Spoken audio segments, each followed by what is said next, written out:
الکوثر فی تفسیر القرآن، سورہ آل عمران آیت نمبر 136۔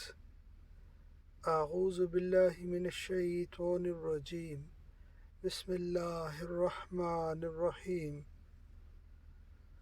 اولئک جزاؤہم مغفرۃ من ربہم وجنات تجری من تحتها الانہار خالدین فیہا ونعم اجر العاملین۔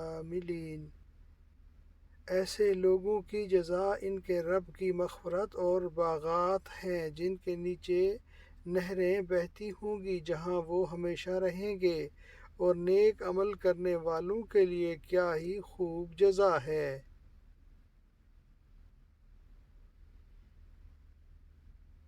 حضرت امام جعفر صادق سے منقول ہے، تکرار کی صورت میں کوئی گناہ صغیرہ نہیں رہتا یعنی کبیرہ میں بدل جاتا ہے، اور استغفار کی صورت میں کوئی گناہ کبیرہ نہیں رہتا یعنی بخش دیا جاتا ہے۔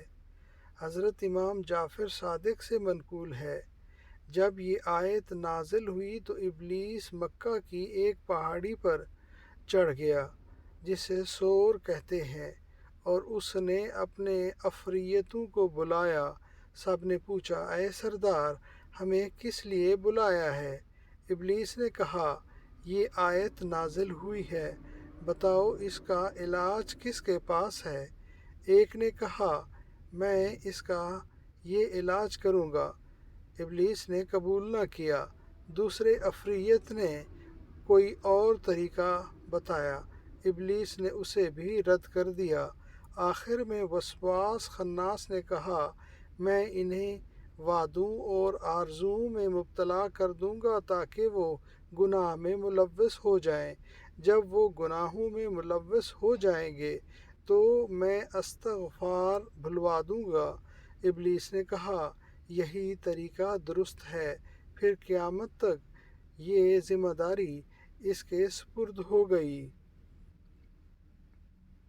متقی وہ ہے جو توبہ کے بعد پھر گناہ نہ کرے۔ صدق اللہ العظیم۔